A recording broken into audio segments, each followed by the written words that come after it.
primera institución que el Señor crea, la primera. Cuando hablamos de todo lo primero en la Biblia, hablamos de cosas fundamentales. Hablamos de cosas que son, gracias amada hermanita, hablamos de cosas que son no negociables, no intercambiables, no cuestionables. Hablamos de cosas que son fundamentales. Una de las cosas que Satanás está bombardeando, está queriendo dividir, destruir, romper los principios, los valores, es en el matrimonio, es en el hogar, es en la familia. Está colocando toda clase de tergiversación de los principios del matrimonio, de los principios de la familia, de los principios de la relación sana que tiene que haber entre un varón y una mujer, ¿verdad? Pero nosotros como iglesia, la Biblia dice en el libro de Judas que estamos puestos como columna y baluarte de la verdad, es decir, que tenemos que sostener y defender la verdad. La verdad está escrita en la palabra. Siguiente, por favor. ¿Quién creó el matrimonio? Dios. Dios lo ideó, Dios lo formó, Dios lo planificó en sus manos y Él lo presentó a nosotros. Siguiente, ¿dónde? En el género humano, en la primera pareja, en Adán y Eva. Lo leemos en Génesis, en el capítulo 2. Génesis capítulo 2. Cuando dice, déjame un ratito, voy a colocar así. Génesis capítulo 2, verso 15, sí. El Señor Dios puso al hombre en el jardín de Edén para que se ocupara de él y lo custodiara. En ese momento el hombre estaba solo, pero Dios ya sabía lo que iba a hacer, ¿verdad? Porque sabemos que Dios es un Dios omnisciente, todo lo sabe. Él sabe el pasado, el presente, el futuro. Ya lo conoce absolutamente todo. Pero en ese momento el hombre estaba solo. En algún momento de nuestras vidas nosotros también hemos estado solos antes de casarnos. Y Dios lo sabe. ¿Cuántos solteros hay en este lugar? Ahí está, una mano levantada. Hay muchos solteros todavía en este lugar. Están todavía en esta parte del plan de Dios. Dios puso al hombre en el jardín del Edén. El jardín del Edén era el plan perfecto de Dios. Dios pone al joven, a la jovencita antes de casarse en su plan perfecto. En un plan donde él o ella no deben apresurarse ni tampoco deben retrasarse, sino que tiene que ser en el momento preciso, cuando Dios los llame, cuando Dios les guíe por el Espíritu Santo a encontrar la pareja correcta, el varón o la mujer que sea conforme al corazón de Dios. Encontramos muchos ejemplos en la Biblia de relaciones desordenadas, de relaciones que terminaron mal, y encontramos otras que demoraron probablemente muchos años, pero estuvieron en el plan de Dios. Pero mire dónde puso el hombre, Dios al hombre, lo puso en el jardín del Edén.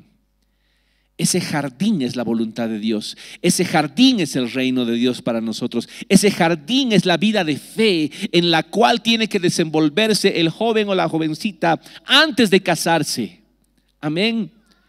No lo ha puesto el Señor al hombre en un lugar de guerra, en un lugar de desorden, de caos, en un jardín, en un lugar donde se desarrolla perfectamente la voluntad de Dios. Así que en ese mismo jardín, joven, jovencita, tú tienes que estar en las manos de Dios para que tú te ocupes de Él, para que tú lo cuides, lo custodies, para que tú guardes tu santidad, para que tú guardes tu pureza, lo que Dios te ha dado en tu mente, en tu corazón, en tu cuerpo, para que tú lo cuides y lo guardes antes de casarte. Y el Señor le advirtió al hombre: puedes comer libremente del fruto de cualquier árbol del huerto, excepto del árbol del conocimiento del bien y del mal, porque si comes de su fruto sin duda morirás. Y de igual manera el Señor advierte a todos los jóvenes y a todas las personas en realidad, pero también en esta mañana está advirtiendo a todos los jóvenes que tienen que guardar lo que el Señor les ha dicho en su palabra. Amén. Pueden comer y disfrutar de todo lo que el Señor les ha dado. La Biblia nos dice: joven, tú puedes disfrutar de la vida, tú puedes caminar conforme a la bendición que Dios te da, pero ten cuidado, pero guarda tu pie de pecar contra Dios. En otras palabras te está diciendo el Señor: disfruta de tu juventud, puedes hacerlo, por supuesto que sí, pero tienes un límite. El Señor aquí a Adán le dijo: no comas de este árbol. Lo único que te estoy diciendo: no comas de este árbol. Y lo mismo te está diciendo, joven, tú puedes disfrutar de tu fuerza que el Señor te ha dado, de tu juventud, de las posibilidades, capacidades que el Señor te ha dado y ha puesto delante de ti. Puedes hacerlo. Lo único que te está diciendo el Señor: no comas de este árbol del pecado. No vayas no cruces esa línea. No cruces esa línea, joven. Y cuando el Señor te lo dice, lo hace con toda sabiduría y con todo amor para ti.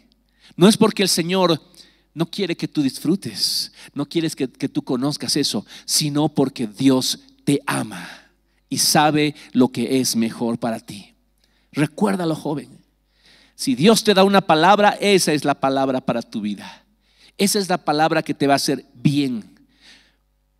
Porque si tú, como la oveja que se pierde del pastor, dices: no, mi pastor no me deja disfrutar de la vida, y se va fuera del redil, luego la atrapa el lobo y se la come, se la puede comer.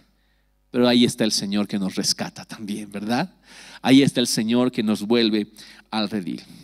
Bueno, ahí está el versículo 18, cuando el Señor dice: no es bueno que el hombre esté solo. No es bueno que el hombre esté solo. Qué lindo que el Señor nos muestre la unidad que debe haber. No es bueno que nosotros caminemos independientemente. Siempre debemos estar en comunidad, tenemos que estar en unidad.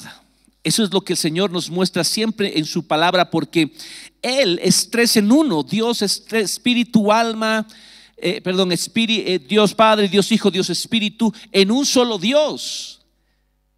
Y de igual manera habla respecto al hombre y a la mujer: no es bueno que estén solos. Le haré ayuda idónea para él. En el caso del varón, habla de la mujer, que va a ser su complemento perfecto. Cuando tú estás en un trabajo y te falta algo, dices: necesito ayuda para poder terminar este trabajo. Y entonces viene la ayuda y dices: wow, si no hubiera tenido esta ayuda, no hubiera podido terminar este trabajo. De igual manera, tú, joven, jovencita, tienes un propósito perfecto de Dios para ti, pero para que tú cumplas ese propósito necesitarás una ayuda. En el caso de los varones, necesitarás ser la ayuda de alguien. En el caso de las mujercitas, amén, para que juntos puedan cumplir el propósito, el plan perfecto que Dios ha dado para cada familia. Sí, para cada uno de los que estamos acá en este lugar. Le haré ayuda perfecta, idónea para él. Entonces el Señor Dios formó de la tierra, el verso 19 dice: todos los animales salvajes, todas las aves del cielo, les puso, dice, los puso frente al hombre para ver cómo los llamaría. Y el hombre escogió un nombre para cada uno de ellos. Dios ya sabía lo que iba a hacer. Ya sabía, ya lo tenía en mente. Y el hombre pone al hombre en el huerto, coloca muchos animales para que el hombre sepa cómo les va a llamar. Y mientras el hombre les ponía nombre a cada uno de ellos, el hombre se daba cuenta de que todos estaban en pareja, de que había un macho, una hembra en todas las especies, y les llamaba: estos serán los reptiles, estos serán los mamíferos, estos serán los insectos, y todos los nombres. Y el versículo siguiente, 20, dice: puso nombre a todos los animales domésticos y a todas las aves del cielo y a todos los animales salvajes, pero aún no había ayuda ideal para él. No había una ayuda perfecta. El hombre veía todo lo que Dios había hecho y decía: ¿y por qué para mí no hay? No se ha preguntado el joven, la jovencita: ¿por qué para mí no hay?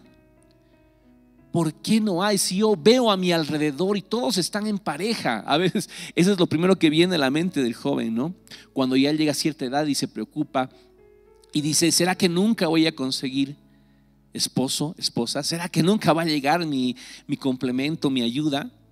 ¿Será que jamás va a llegar? No se olvide que Adán también estaba en esa situación. Cuando veía que todo su alrededor, en este caso los animales, todos estaban en pareja y para él no había. Pero ojo, Adán estaba en la voluntad de Dios en ese momento. Y eso es lo importante. Puede que el panorama parezca que no vayas a encontrar la ayuda perfecta para ti, pero eso no importa. Dios ya sabe cuándo va a suceder, el momento preciso, perfecto, exacto, ya lo sabe el Señor. Lo que importa es que tú, como Adán, en este momento estés haciendo la voluntad de Dios. Y Dios le dijo a Adán: haz esto, ponle nombre a los animales. Eso es lo único que yo te digo, eso es lo único que tienes que hacer. Y Dios también te está diciendo hoy, joven, jovencita, lo único que tú tienes que hacer ahora es consagrarte, buscar a Dios, buscar su voluntad. Eso es lo que Dios te ordena. Eso es lo que Dios te dice, hazlo. Debes estar y permanecer en la voluntad de Dios, y el Señor va a saber el momento exacto para poder enviarte esa pareja para tu vida, para que juntos puedan cumplir el plan de Dios en esta tierra. ¿Cuántos decimos amén? Podemos darle un aplauso y una alabanza al Señor por eso. Mire qué lindo esta parte. Entonces el Señor Dios hizo que el hombre cayera en un profundo sueño. Profundo sueño. ¿Qué es el sueño? Es el descanso. Cuando el joven y la jovencita, vamos a hablar ahora de los dos, amén, de los dos, ya no están angustiados, ya no están afanados por encontrar la pareja, sino lo ponen todo en las manos de Dios. Los ponen todos en la voluntad del Señor. ¿Qué hace el Señor? Les hace caer en un profundo sueño. Estamos hablando de una manera representativa ahora lo que significa para nosotros en esta etapa. Les hace caer en un profundo sueño, entonces en un descanso total, ¿sí o no? En un descanso perfecto. El joven ya no está buscando pareja, el joven está buscando agradar a Dios. Está buscando agradar a Dios y hacer su voluntad. Entonces el joven cae en un profundo sueño. Estamos hablando espiritualmente, en un descanso de fe. Confía en Dios y lo deja absolutamente todo en sus manos. Y entonces es el momento, dice, ahora es el momento, dice Dios. Ahora es el momento, dice el Señor. Y dice la Biblia: mientras el hombre dormía, el Señor Dios sacó de una de sus costillas y cerró la abertura. Del mismo ser del varón tomó a la mujer. De la misma esencia del varón tomó a la mujer. ¿Qué significa eso? Que no puede haber yugo desigual primeramente. Cuando Dios saca del mismo ser del varón a la mujer, está diciendo que los dos no pueden ser diferentes en el sentido de la esencia. Tienen que tener, entre comillas, el mismo ADN. ¿Me entiende? Porque es de su mismo cuerpo. No puede ser que el hombre y la mujer que se vayan a juntar tengan fes diferentes, caminos, creencias diferentes. No puede ser. Bíblicamente eso no es posible, porque Dios tomó de la misma esencia del varón a la mujer. Si el varón es un varón de fe, la mujer tiene que ser una mujer de fe. Si la mujer es una mujer de fe, su pareja tiene que ser una mujer de fe, porque son tomadas de uno mismo. Amén. No tomó del mono o del elefante una costilla para unirle al varón. No, de sí mismo. Entonces no puede haber yugo desigual. Ya nos muestra el Señor en ese orden perfecto. Tomó de su costilla, de su costado, cerró la carne en su lugar, cerró la abertura. Versículo 22. Entonces el Señor Dios hizo de la costilla a una mujer y la presentó al hombre. Dios la hizo, Dios la formó del mismo hombre, como para decir: esto es tomado de ti y contigo van a ser uno solo. Contigo van a formar uno solo. Y el hombre dijo: al fin, exclamó el hombre. Qué bendición es cuando el varón encuentra a su pareja y cuando la mujer encuentra su pareja, qué alegría. La Biblia dice que es benevolencia de Dios el que haya esposa. El día de ayer estábamos en un matrimonio. Los matrimonios siempre nos sacan lágrimas cuando vemos esa unión de dos personas en la voluntad del Señor. Esta es hueso de mis huesos y carne de mi carne. Adán está reconociendo que su esposa forma parte de sí mismo. Forma parte de sí mismo. Así que ella será llamada mujer porque fue tomada del hombre. Esto explica por qué el hombre debe dejar a su padre y a su madre y se une a su esposa y los dos se convierten en uno solo. La unidad del matrimonio. Amén. La unidad del matrimonio. Esa unidad, como vamos a ver más adelante, representa la sujeción. Cuando somos uno como un cuerpo, mi cabeza está unida, sujeta a mi cuerpo. Mi cabeza se sujeta a mi cuerpo y el cuerpo está sujeto a la cabeza. Los dos se sujetan por este lugar de sujeción. Y en un orden es cabeza y cuerpo. Amén. Pero ambos están unidos, están sujetos. ¿Cuántos decimos amén? Así como el Padre es la cabeza de Cristo, lo vamos a ver enseguida, el varón debe ser la cabeza de la mujer y estar en esa unión y en esa sujeción. Esto explica por qué el hombre deja a su padre y a su madre y se une a su esposa y los dos se convierten en uno solo. Ahora bien, el hombre y su esposa estaban desnudos, pero no sentían vergüenza. Ese es el origen. Eso significa la total transparencia que debe haber entre el cónyuge. Dios nos hace familias no para tener las cosas separadas, sino para estar unidos en todo. Amén.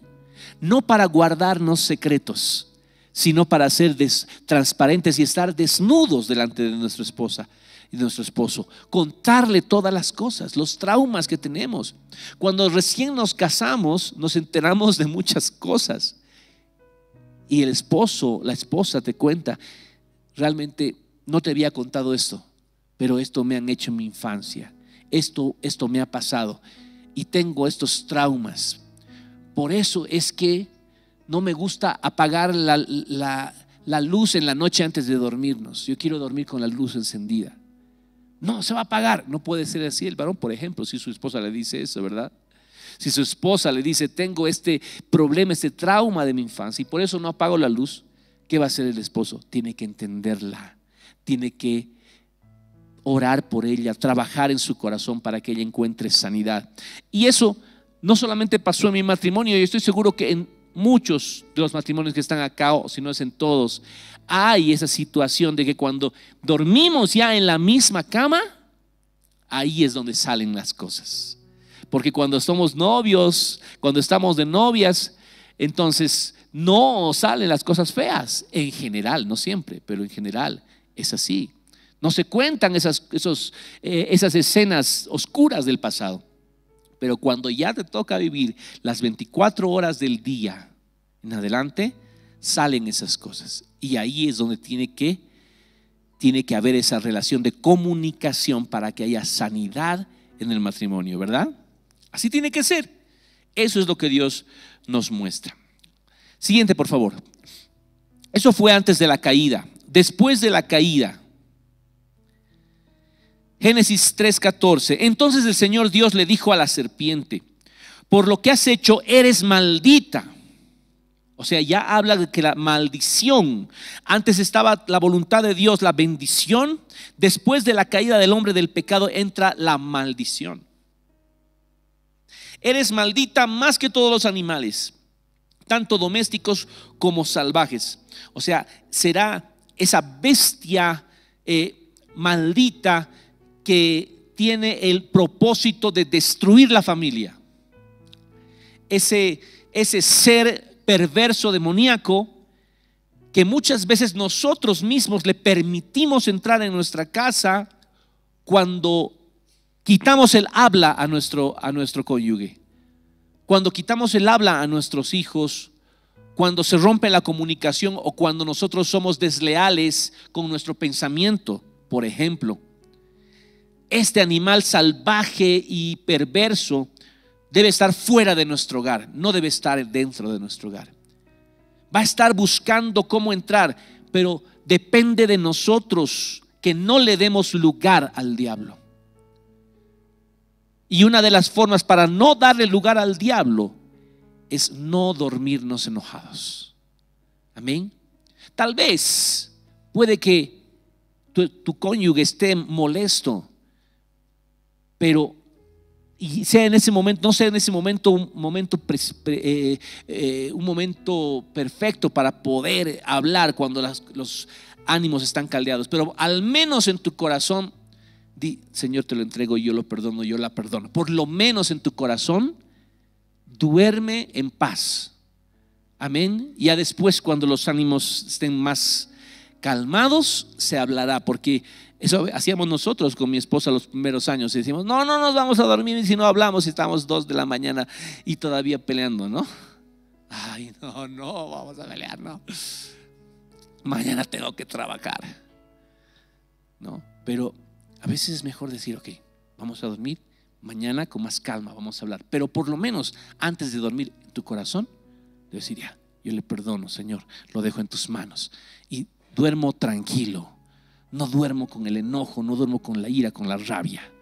Todas esas cosas nos enseña el Señor en la práctica, en la cancha, como se dice, con la guitarra. Amén. Ok. Andarás sobre tu vientre arrastrándote por el polvo durante toda la vida. La serpiente no solamente se arrastra en el polvo, sino que la Biblia dice que come polvo. Come polvo, se alimenta del polvo. ¿Y qué es el polvo? El polvo es la materia prima de la carne. La carne representa todas las obras pecaminosas que hacemos nosotros. Cuando nosotros cometemos pecado, estamos dándole polvo a la serpiente. Estamos haciendo que el diablo se alimente y se fortalezca. ¿Sí? Cuando nosotros, por ejemplo, estamos en nuestro matrimonio en orgullo, ¿no? El orgullo es algo que es un virus que afecta a los matrimonios. Y cuando nosotros estamos caminando en el orgullo, ¿quién es el que está fuerte y quién está alimentándose bien? Satanás. No hay otra manera de explicarlo. Satanás se alimenta del polvo. Y cuando nosotros somos orgullosos, cuando somos celosos, cuando somos mentirosos, ¿quién es el que se alimenta? ¿El Espíritu Santo? No. Contristamos al Espíritu Santo y alimentamos a la serpiente, porque ella se arrastra en el polvo y come del polvo. El versículo 15 dice: y pondré hostilidad. Esa hostilidad se traduce como guerra, se traduce como confrontación entre tú y la mujer, le dice a la serpiente. Tú y la mujer estarán en guerra constante. No le dice al varón, le dice a la mujer. O sea que el primer objetivo que Dios le da o que le permite de alguna manera a Satanás es la mujer. Desde la antigüedad Satanás ha apuntado todas sus armas letales a la mujer. Qué terrible. Por eso vemos cómo la mujer ha sido degradada, denigrada, menospreciada, ha sido lastimada, golpeada generacionalmente. En toda la historia de la humanidad, la mujer ha sido el blanco de Satanás. La mujer era incluso en la sociedad judía considerada como parte de la clase marginada. Pero cuando Jesucristo vino a restaurar todas las cosas. Qué maravilloso eso, ¿verdad? A restaurar todas las cosas. La primera evangelista fue una mujer. La primera que vio a Jesús resucitado fue una mujer. Amén. La primera. O sea, cómo el Señor restaura todas las cosas. Dios no hizo esa sujeción como un castigo para la mujer. ¿Sabe por qué Dios hizo esa sujeción del varón a la mujer? Para que la mujer esté protegida de este ataque de Satanás. Si Satanás iba a irse contra la mujer, tendría que tener un defensor esa mujer, y ese defensor es su esposo.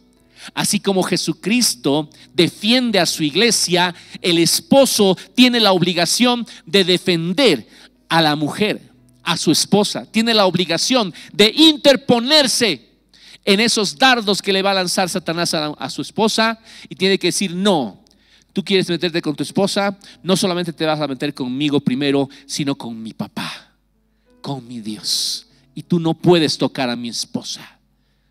Y el esposo tiene que siempre interponerse y tiene que defenderla. Esa es la sujeción que Dios quiere en el matrimonio. Pondré hostilidad entre tú y la mujer, y entre tu descendencia. Cuando dice descendencia de Satanás, está hablando de toda su prole, es decir, todos sus demonios. ¿Sí? Todos sus demonios. Y está hablando también entre tu descendencia y la descendencia de ella, es decir, los hijos. ¿Sí? Pondré enemistad entre ti y la mujer, y entre tu descendencia, es decir, entre todos los demonios, todas las huestes demoníacas y los hijos de la mujer. Dios quiere destrozar, Satanás quiere destrozar también a nuestros hijos. Y hay guerra. ¿Quién es el que la que se opone y se hace un vallado de oración a favor de su descendencia? La esposa en primer lugar. Ella es la que está orando por sus hijos cada día. ¿Y tú crees que esa oración es en vano? Absolutamente. Dios tiene en cuenta cada palabra, mujer, que sale de tu boca. Cada palabra con la cual tú rodeas a tu descendencia, rodeas a tus hijos, Dios la está tomando en cuenta.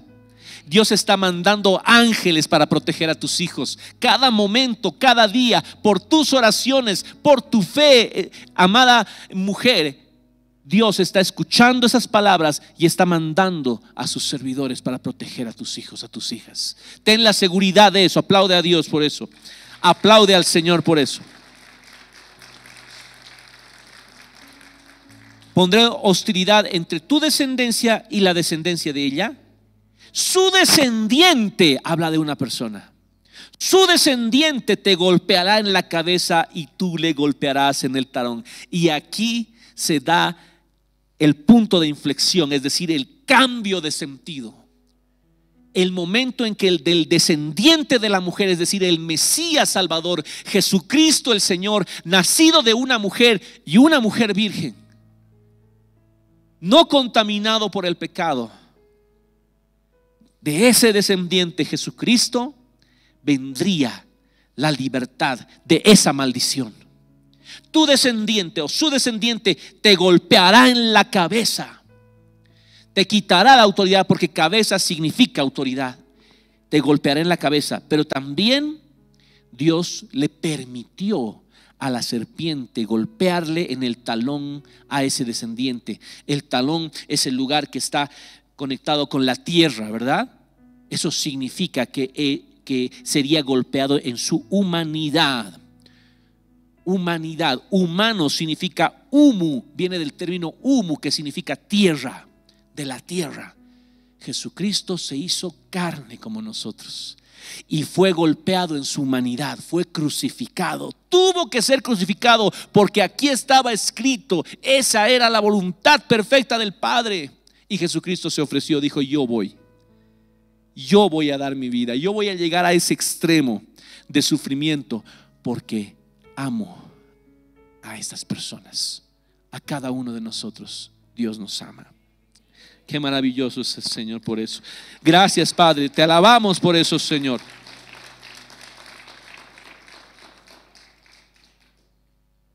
Luego le dijo a la mujer: haré más agudo el dolor de tu embarazo, con dolor darás a luz y desearás controlar a tu marido, pero él gobernará sobre ti. Eso es parte de la maldición. Hay dolor, hay dolor. Nos enfermamos, también nos duele. Estamos en este cuerpo de carne, estamos sufriendo. Eso seguirá, sí. Hay cosas que no podemos borrar. Aún cuando estamos ya en restauración, la mujer todavía carga con ese dolor y tiene que parir con dolor a sus hijos. Nosotros aún estamos restaurados en Cristo Jesús, pero aún nos enfermamos, pero aún nos duele este cuerpo. Pero ¿cuándo pasará todo eso? Cuando estemos allá en su presencia. Ahí ya no habrá más dolor. Amén. Ahí estará completamente restauradas todas las cosas. Amén. Mientras estamos aquí todavía cargamos con ciertas cosas. Este dolor no lo podemos quitar, aunque muchas veces hay momentos en que hasta ese dolor se disminuye por la misericordia del Señor. Cuando la mujer está por dar a luz, médicamente dice que tiene una hormona que es como un somnífero muy poderoso, que es aquello que utilizan para hacer dormir a los caballos. Imagínense cómo el Señor hasta en eso tiene cuidado para que ese dolor aún sea controlado por el Señor, aunque sea muy fuerte, podría ser peor.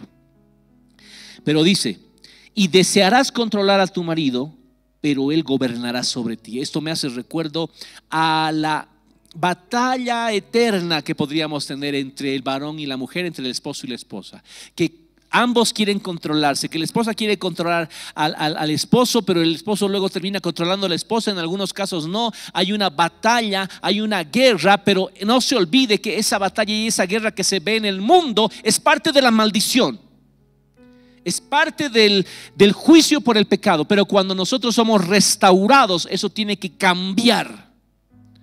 Ya no tiene que haber un juego de dominio y de control en el matrimonio, sino una sujeción en amor. Eso es lo que Dios nos enseña. Ya no es querer controlar al otro, querer controlar lo que piensa, lo que come, cuando hace, cuando dice. No, ya no debe ser así en nuestro matrimonio, en nuestros matrimonios como cristianos. Dios debe cambiar esa parte y ahora tiene que haber una sujeción en amor, unidad. Cuando hablo de sujeción, estoy hablando de unidad. La cabeza está unida al cuerpo, el cuerpo a la cabeza. Hay una sujeción. Y en el orden, el cuerpo obedece a lo que dice la cabeza.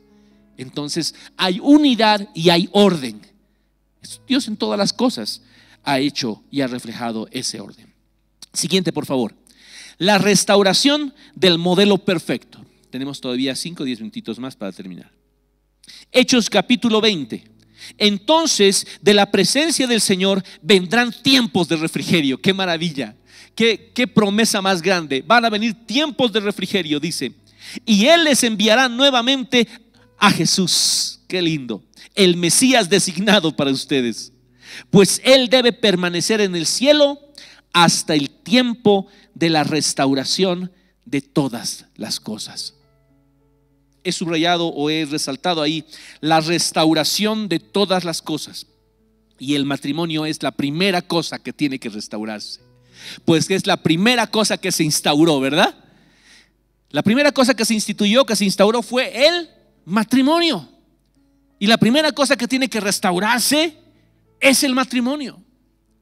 Nosotros no podemos vivir en matrimonios que estén en el antiguo modelo, en el antiguo modelo de control, en el antiguo modelo de ahora ya estar vestidos el uno con el otro. O sea, porque cuando Adán y Eva pecaron, se hicieron delantales, tuvieron que ser vestidos, ya no estaban desnudos el uno hacia el otro. Entonces había cosas que se ocultaban.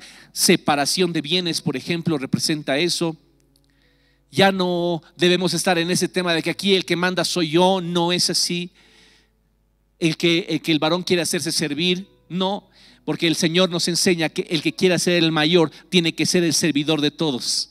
Amén. Así que en nuestros matrimonios, el primer servidor, ¿quién es? El esposo. El primer servidor, el que da el ejemplo de servicio a su esposa y a sus hijos, es el esposo. Y la esposa no está sujeta por obligación, está sujeta por amor. Amén. Por amor. Seguimos leyendo. Estamos adelantando un poquito. Entonces, ¿qué es lo que tenemos que hacer? Siguiente, por favor. Tenemos que volver al Edén. Vamos a restaurar la relación y también el lugar. Primera Corintios capítulo 11 dice: cuánto me alegro de que ustedes siempre me tienen en sus pensamientos y de que siguen las enseñanzas que les transmití. Esa era la alegría del corazón del apóstol Pablo hacia los corintios. Estaba alegre porque los corintios seguían sus enseñanzas. Pero hay algo que quiero que sepan. Ojo, corintios, les decía, hay una cosa que necesito, que quiero, que deseo que ustedes sepan: la cabeza de todo hombre es Cristo. Varón, esto es para nosotros. Queremos que nuestras familias estén en la voluntad de Dios. Entonces mi autoridad debe ser Cristo. Entonces la última palabra para mí, escuche bien esto, para mí, varón, debe ser la palabra de Cristo. No es lo que diga el mundo, no es lo que dicte mi corazón, no es lo que digan las tradiciones o por lo que así siempre lo he hecho. No, varón, no, varón. La palabra final en tu vida y en la mía, varones que estamos casados, debe ser la palabra de Cristo. La palabra escrita en la Biblia, la palabra dada por el Espíritu Santo. Y no vamos a encontrar esa palabra si no somos hombres de oración, si no somos hombres que buscamos a Dios en lo secreto.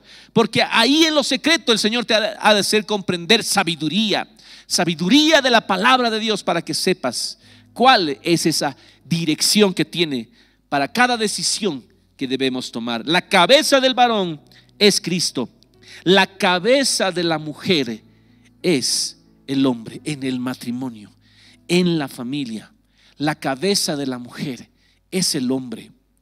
Recuerde, Dios no hizo eso para subordinar, para dejar en un segundo plano a la mujer. No, Dios hizo eso porque Dios mismo le dijo a la mujer, a la serpiente: la mujer va a ser tu blanco. Pero si la mujer está sujeta a su esposo, tiene protección, porque su esposo está sujeto a Cristo y Cristo defiende a sus hijos y sus hijas. Den un aplauso al Señor. La familia no está sola. La familia no está sola. Amén. Cristo la defiende. ¿Cuándo? Cuando nosotros respetamos el orden. Respetamos el orden instituido por el Señor, y las esposas están sujetas a sus esposos. Y la cabeza de Cristo es Dios. Imagínense, ¿quién nos ha dado el ejemplo de sujeción y de unidad? Cristo mismo, porque Cristo está sujeto al Padre. Cristo está sujeto al Padre. Ojo, le está diciendo: como yo estoy sujeto al Padre, así también esposas estén sujetos a sus esposos. También está diciéndonos lo mismo en otras palabras. Esposos, Efesios 5:21. Es más, sométanse unos a otros por reverencia a Cristo. Estén unidos, sujetos. Para las esposas eso significa: sométase cada una a su marido como al Señor. Ahí está la clave. A veces olvidamos la segunda parte y decimos: esposas sujetas a sus esposos, sometidas a sus esposos. Y eso suena como feo, suena como algo malo, pero no es malo, porque dice como al Señor. ¿Cómo estamos sujetas al Señor? En amor. Eso provoca un deleite. ¿Estar sujetas al Señor es algo feo? Les pregunto a las damas que están acá: ¿estar sujetas, sometidas al Señor es algo dañino, malo para cada una de ustedes? De ninguna manera. Ese mismo sentimiento de estar sujetas al Señor tiene que ser también el mismo sentimiento que generen en cada una de ustedes estar sujetas a sus esposos. Tiene que causar deleite, alegría, seguridad. Seguridad, amén. No un sentimiento malo, porque dice como al Señor. Y eso es lo que tiene que dar, la manera en que tengo que estar sujeta: en amor, en alegría, en respeto, en honra. Honra, amada esposa. No se olvide honrar a su esposo, darle el lugar que él merece, respetarlo, tenerlo en un lugar de alta estima a su esposo. Eso es lo que Dios quiere para cada una de ustedes. Dice: porque el marido es la cabeza de su esposa, como Cristo es cabeza de la iglesia. Ojo, esposo, no se olvide de ese cómo.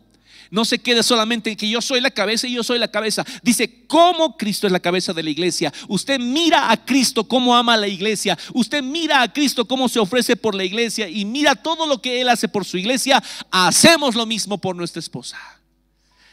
Hacemos de igual manera por nuestra esposa. Esa es la manera como nosotros debemos amarlas. Dar todo. ¿Qué Cristo hizo por nosotros? Lo dio todo absolutamente por nosotros. Nos perdonó, nos amó, nos lavó. Entonces nos proveyó. Siempre nos provee, ¿verdad? El esposo siempre debe proveer a su esposa. Y cuando se acaban los recursos financieros para hacerlo, pues ahí están las rodillas para clamar al Señor, y Dios no nos va a dejar sin provisión. Amén. Dios siempre va a proveer. Aplauda al Señor por eso. Siempre va a proveer. Y ahí está tu fe, esposo.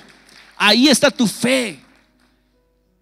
A veces nuestras fuerzas se agotan. La Biblia dice que Dios multiplica las fuerzas al que no tiene ninguna.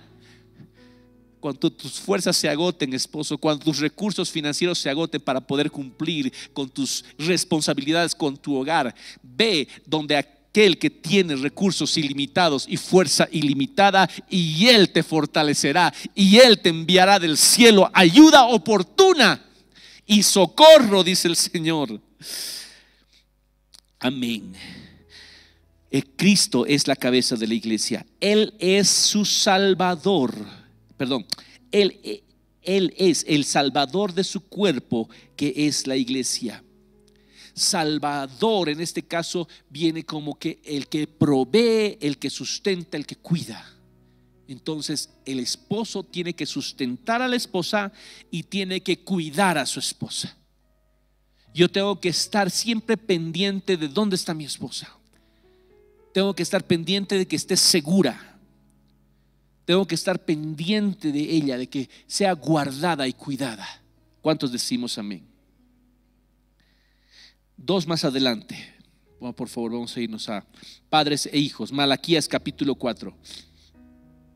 Miren, les envío al profeta Elías antes de que llegue el gran y terrible día del Señor.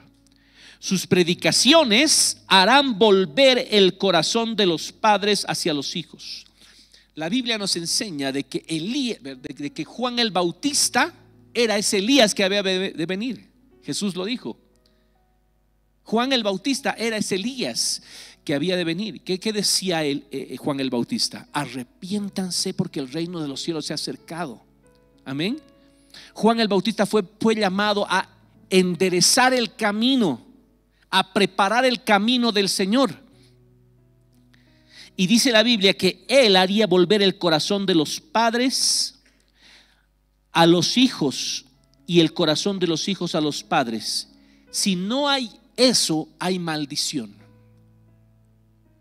La maldición del pecado en la familia permanecerá si el corazón de los hijos no está sujeto a los padres y el corazón de los padres no está en la perfecta voluntad y el plan de Dios para sus hijos. Si nosotros no restauramos eso, continuamos en la maldición del pecado.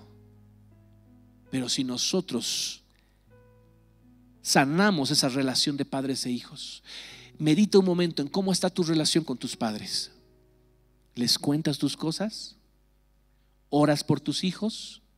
¿Provocas la ira de tus hijos? ¿Estás en rebeldía contra tus padres? ¿No los estás honrando a tus papás? ¿Estás menospreciando a tu mamá, joven, jovencita? Estoy dando simplemente en unas palabras todas las cosas que la Biblia nos advierte no hacer. Si nosotros incurrimos en pecado en estas cosas, estamos en la maldición. Estamos en el mal, no en la bendición, no en el perfecto plan de Dios. Dios quiere que nuestras familias estén sanas. ¿Cuántos decimos amén? Que nuestras familias estén restauradas, que el plan de Dios se cumpla en nuestras familias. No se olviden, lo primero que nosotros tenemos que hacer no es anhelar ir a las naciones o a predicar, sino que nuestra casa primeramente sea un Edén, sea un huerto de Dios, sea un lugar de armonía, de comunión, de gozo. Eso es lo primero que vamos a anhelar. Y después vamos a salir hacia adelante. Por eso Jesús les dijo a sus discípulos: quédense en Jerusalén hasta que sean investidos de poder. Primero ustedes reciban, primero ustedes sean transformados y luego van a salir.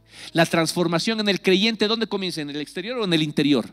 En el interior, y luego sale hacia afuera. De igual manera, amén, tenemos que transformar nuestra nación, primero transformando nosotros mismos, nuestra familia, nuestro hogar, y luego vamos a salir hacia afuera. ¿Cuántos decimos amén? Vamos a ponernos de pie, por favor.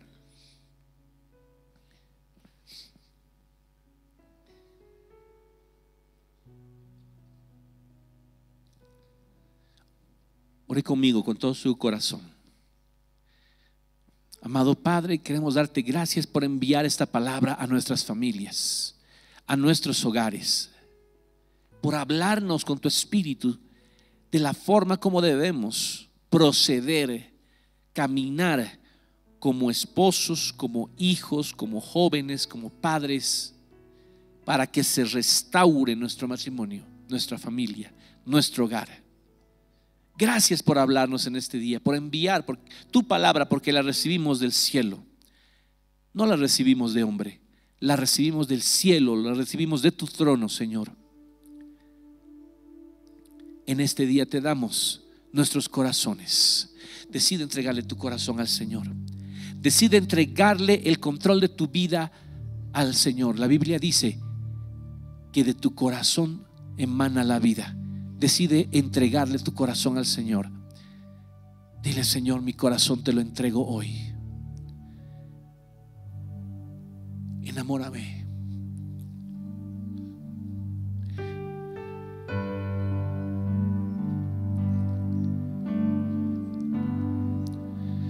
Quiero entregarte mis sueños.